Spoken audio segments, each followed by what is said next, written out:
ನೋಡಿ, ಪಹಲ್ಗಾಮ್ ಉಗ್ರರ ದಾಳಿ ಹಿಂದೆ ಹಮಾಸ್ ಉಗ್ರರ ಕೈವಾಡ ಇದೆ ಅಂತ ಹೇಳಲಾಗ್ತಾ ಇತ್ತು. ಇದೀಗ ಇದಕ್ಕೆ ಇನ್ನೊಂದು ಕಾಣದ ಕೈಗಳು ಕೈ ಜೋಡಿಸಿರುವುದು ಕೂಡ ಪತ್ತೆ ಆಗಿದೆ. ಈ ಬಗ್ಗೆ ಖುದ್ದು ಆ ದೇಶದ ಮಾಜಿ ಪ್ರಧಾನಿಯ ಪುತ್ರನೇ ಬಹಿರಂಗಪಡಿಸಿದ್ದಾರೆ.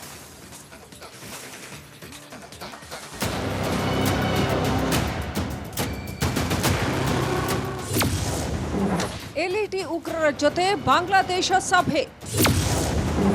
ಪಹಲ್ಗಾಂವ್ ದಾಳಿ ದಿನವೇ ಭೇಟಿ ಯಾಕೆ? ಪಾಕಿಸ್ತಾನದೊಂದಿಗೆ ಬಾಂಗ್ಲಾದೇಶ ಉತ್ತಮ ಸಂಬಂಧ ಹೊಂದಿರುವುದು ಎಲ್ಲರಿಗೂ ಗೊತ್ತಿದೆ. ಆದರೆ ಭಯೋತ್ಪಾದನೆಗೆ ಬಾಂಗ್ಲಾದೇಶ ಎಂದೂ ಸಪೋರ್ಟ್ ಮಾಡಲ್ಲ ಅಂತ ಹೇಳುವ ಬಾಂಗ್ಲಾ ಎಲ್ಇಟಿ ಉಗ್ರರನ್ನ ಭೇಟಿಯಾಗಿದೆ. ಹೀಗಂತ ಮಾಜಿ ಪ್ರಧಾನಿ ಶೇಖ್ ಹಸೀನಾ ಪುತ್ರ ಸಾಜಿಬ್ ವಾಜಿದ್ ಟ್ವೀಟ್ ಮೂಲಕ ಸ್ಫೋಟಕ ಮಾಹಿತಿ ಹೊರಹಾಕಿದ್ದಾರೆ. ಬಾಂಗ್ಲಾದೇಶದ ಮಧ್ಯಂತರ ಕಾನೂನು ಸಲಹೆಗಾರ ಡಾಕ್ಟರ್ ಆಸಿಫ್ ನಸ್ರುಲ್ ಲಷ್ಕರ್ ಎ ತೊಯ್ಬಾದ ಮೋಸ್ಟ್ ವಾಂಟೆಡ್ ಉಗ್ರ ಹಾರೂನ್ ಈಜರ್ನ ಭೇಟಿಯಾಗಿದ್ದಾರೆ. ಯಾರಿದು ಹಾರೂನ್? ಬಾಂಗ್ಲಾದೇಶ ಕಾನೂನು ಸಲಹೆಗಾರರನ್ನ ಭೇಟಿಯಾಗಿದ್ದೇಕೆ ಅನ್ನೋದನ್ನ ನೋಡೋದಾದ್ರೆ, ಬಾಂಗ್ಲಾದೇಶದಲ್ಲಿ 2010ರಿಂದ ಹೆಫಾಜತ್ ಎ ಇಸ್ಲಾಂ ಚಾಲ್ತಿಯಲ್ಲಿದೆ. ಹೆಫಾಜತ್ ಇ ಇಸ್ಲಾಂ ಜೊತೆ ಹಾರೂನ್ಗೆ ಉತ್ತಮ ಸಂಪರ್ಕವಿದೆ. ಢಾಕಾದಲ್ಲಿರುವ ಭಾರತೀಯ ಹೈಕಮಿಷನ್ ಮೇಲೆ ಹಾಗೂ ಅಮೆರಿಕ ರಾಯಭಾರಿ ಕಚೇರಿ ಮೇಲೂ ನಡೆದಿದ್ದ ಉಗ್ರ ದಾಳಿ ನಡೆಸಿದ್ದಕ್ಕಾಗಿ 2009ರಲ್ಲಿ ಚಿತ್ತಗಾಂಗ್ನಲ್ಲಿ ಉಗ್ರ ಹರುಣ್ ಬಂಧನವಾಗಿದ್ದ. ಮುಂಬೈ ದಾಳಿಗೆ ಪಿತೂರಿ ರೂಪಿಸಲು ಸಹಕರಿಸಿದ್ದ ಈ ಹರುಣ್. ಹೀಗಾಗಿ ಎಲ್ಇಟಿ ಉಗ್ರ ಹಾರೂನ್ ಭೇಟಿಯಾಗಿದ್ದಕ್ಕೆ ಸಾಜಿಬ್ ಆಕ್ಷೇಪ ವ್ಯಕ್ತಪಡಿಸಿದ್ದಾರೆ. ಉಗ್ರನ ಜೊತೆ ಕಾನೂನು ಸಲಹೆಗಾರನಿಗೇನು ಕೆಲಸ? ಎಲ್ಇಟಿ ಉಗ್ರರ ಜೊತೆ ಯೂನುಸ್ ಕೈ ಜೋಡಿಸಿದ್ದಾರಾ? ದಾಳಿ ಬೆನ್ನಲ್ಲೇ ಮೋಸ್ಟ್ ವಾಂಟೆಡ್ ಉಗ್ರನ ಭೇಟಿ ಯಾಕೆ ಅಂತ ಸಾಜಿಬ್ ಪ್ರಶ್ನಿಸಿದ್ದಾರೆ.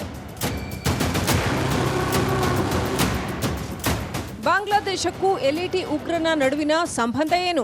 ಪಹಲ್ಗಾಂವ್ನಲ್ಲಿ ದಾಳಿ ಬಳಿಕ ಭೇಟಿಯಾಗಿದ್ದೇಕೆ? ಭಯೋತ್ಪಾದನೆಗೆ ಬಾಂಗ್ಲಾದೇಶ ಕೂಡ ಕೈ ಜೋಡಿಸ್ತಿದ್ಯಾ ಅನ್ನೋದು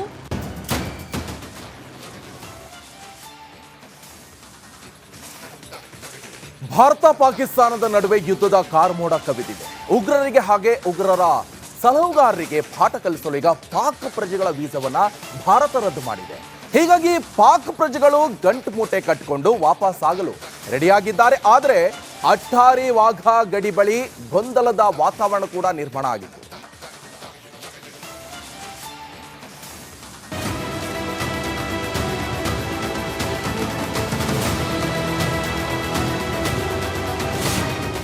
ಪಾಕಿಸ್ತಾನಿಗಳ ಗಡಿಪಾರಿಗೆ ಕೇಂದ್ರ ಸರ್ಕಾರ ಸೂಚನೆ. ಎಲ್ಲ ರಾಜ್ಯಗಳೊಂದಿಗೆ ಗೃಹ ಸಚಿವಾಲಯ ಸಭೆ. ಎಲ್ಲ ಮಾದರಿ ವೀಸಾವನ್ನ ರದ್ದು ಮಾಡಲಾಗಿದೆ.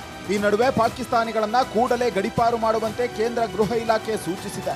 ಪಾಕ್ ಪ್ರಜೆಗಳ ಎಲ್ಲ ಮಾಹಿತಿ ಪಡೆಯುವಂತೆಯೂ ಕೇಂದ್ರ ಗೃಹ ಇಲಾಖೆಯ ಕಾರ್ಯದರ್ಶಿಯಿಂದ ಎಲ್ಲ ರಾಜ್ಯಗಳ ಮುಖ್ಯ ಕಾರ್ಯದರ್ಶಿಗಳಿಗೆ ಸೂಚಿಸಲಾಗಿದೆ. ಇದೇ ವೇಳೆ ಕೇಂದ್ರ ಗೃಹ ಕಾರ್ಯದರ್ಶಿ ಎಲ್ಲ ರಾಜ್ಯಗಳ ಮುಖ್ಯ ಕಾರ್ಯದರ್ಶಿಗಳೊಂದಿಗೆ ಸಭೆ ನಡೆಸಿದ್ದಾರೆ.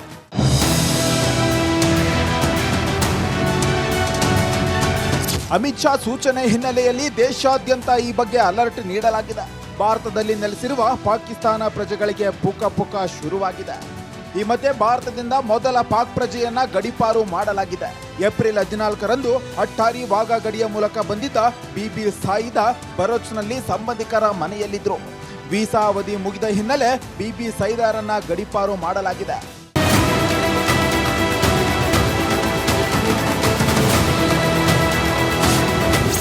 ವೀಸಾ ರದ್ದು, ಪಾಕ್ ಪ್ರಜೆಗಳಿಗೆ ಟೆನ್ಷನ್.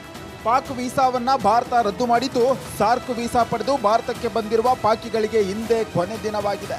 ಸಾಮಾನ್ಯ ವೀಸಾಗಳಿಗೆ ನಾಳೆ ಕೊನೆ ದಿನವಾಗಿದ್ದು, ವೈದ್ಯಕೀಯ ವೀಸಾಗಳಿಗೆ ನಾಡಿದ್ದು ಕೊನೆ ದಿನವಾಗಿದೆ. ಇನ್ನು ಭಾರತದ ಕ್ರಮಕ್ಕೆ ಆತಂಕದಲ್ಲೇ ನೂರಾರು ಜನ ಗಂಟು ಮೂಟೆ ಕಟ್ಟಿಕೊಂಡು ಪಾಕ್ಗೆ ವಾಪಸ್ಸಾಗಲು ಮುಂದಾಗಿದ್ದಾರೆ. ಹೀಗಾಗಿ ಹಲವು ಮಹಿಳೆಯರು ಅಟ್ಟಾರಿ ವಾಘಾ ಗಡಿ ಬಳಿ ಒದ್ದಾಡ್ತಿದ್ದಾರೆ. ಗಡಿ ಬಂದಾಗಿದ್ರು ಅಲ್ಲಿ ಬಂದು ನಮ್ಮನ್ನ ವಾಪಸ್ ಹೋಗಲು ಬಿಡಿ ಅಂತ ಕಣ್ಣೀರಿಡ್ತಿದ್ದಾರೆ. मेरा नाम अनुदा इमरान है। ये मेरी बच्चे दोनों पाकिस्तानी नेशनल है। मैं वहाँ पे शादी होकर गई हूँ, 20 साल हो गए। मैंने अपनी नेशनलिटी वहाँ अप्लाई की हुई है। मुझे नेशनलिटी मिली नहीं है। मेरे पास पूरा नेशनलिटी का मेरा स्लिप है, मेरे हस्बैंड की पूरी हर चीज की डॉक्यूमेंट्स है मेरे पास, जो पाकिस्तानी नेशनल है। मेरी बच्चे पाकिस्तानी नेशनल है। मेरी क्यों एंट्री बंद है? मैंने क्या किया है? मेरी बच्चा वहाँ के बगैर कैसे रहेगी?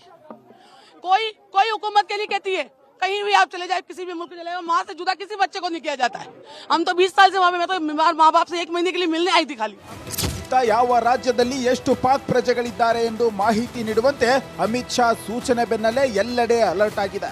ಕೇಂದ್ರ ಗೃಹ ಇಲಾಖೆಯ ಈ ಸೂಚನೆ ಹಿನ್ನೆಲೆಯಲ್ಲಿ ರಾಜ್ಯ ಗೃಹ ಸಚಿವ ಡಾಕ್ಟರ್ ಜಿ ಪರಮೇಶ್ವರ್ ಕೂಡ ಪಾಕಿಸ್ತಾನ ಪ್ರಜೆಗಳ ಬಗ್ಗೆ ರಾಜ್ಯದಲ್ಲಿ ಪರಿಶೀಲನೆ ಮಾಡ್ತಿದ್ದೇವೆ ಎಂದಿದ್ದಾರೆ.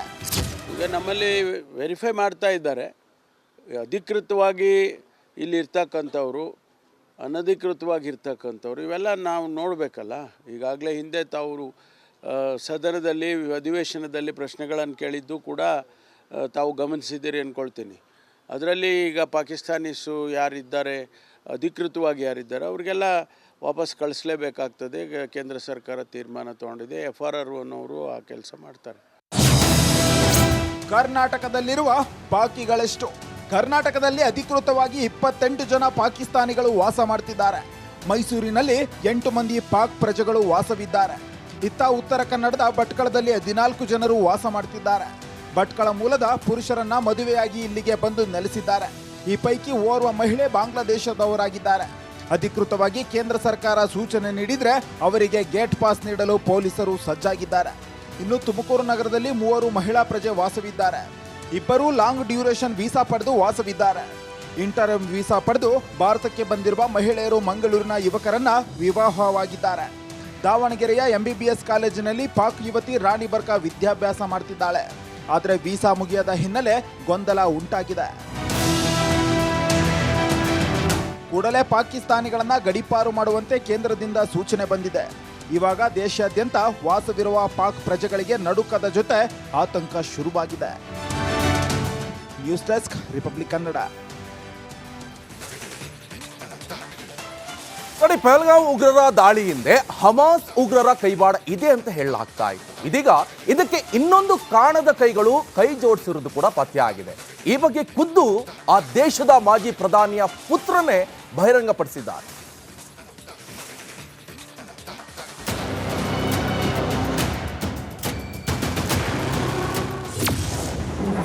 LAT ಉಗ್ರರ ಜೊತೆ ಬಾಂಗ್ಲಾದೇಶ ಸಭೆ. ಪಹಲ್ಗಾಂವ್ ದಾಳಿ ದಿನವೇ ಭೇಟಿ ಯಾಕೆ? ಪಾಕಿಸ್ತಾನದೊಂದಿಗೆ ಬಾಂಗ್ಲಾದೇಶ ಉತ್ತಮ ಸಂಬಂಧ ಹೊಂದಿರೋದು ಎಲ್ಲರಿಗೂ ಗೊತ್ತಿದೆ. ಆದರೆ ಭಯೋತ್ಪಾದನೆಗೆ ಬಾಂಗ್ಲಾದೇಶ ಎಂದೂ ಸಪೋರ್ಟ್ ಮಾಡಲ್ಲ ಅಂತ ಹೇಳುವ ಬಾಂಗ್ಲಾ LAT ಉಗ್ರರನ್ನ ಭೇಟಿಯಾಗಿದೆ. ಹೀಗಂತ ಮಾಜಿ ಪ್ರಧಾನಿ ಶೇಖ್ ಹಸೀನಾ ಪುತ್ರ ಸಾಜಿಬ್ ವಾಜಿದ್ ಟ್ವೀಟ್ ಮೂಲಕ ಸ್ಫೋಟಕ ಮಾಹಿತಿ ಹೊರಹಾಕಿದ್ದಾರೆ. ಬಾಂಗ್ಲಾದೇಶದ ಮಧ್ಯಂತರ ಕಾನೂನು ಸಲಹೆಗಾರ ಡಾಕ್ಟರ್ ಆಸಿಫ್ ನಸ್ರುಲ್ ಲಷ್ಕರ್ ಎ ತೊಯ್ಬಾದ ಮೋಸ್ಟ್ ವಾಂಟೆಡ್ ಉಗ್ರ ಹಾರೂನ್ ಈಜರ್ನ ಭೇಟಿಯಾಗಿದ್ದಾರೆ. ಯಾರಿದು ಹಾರೂನ್?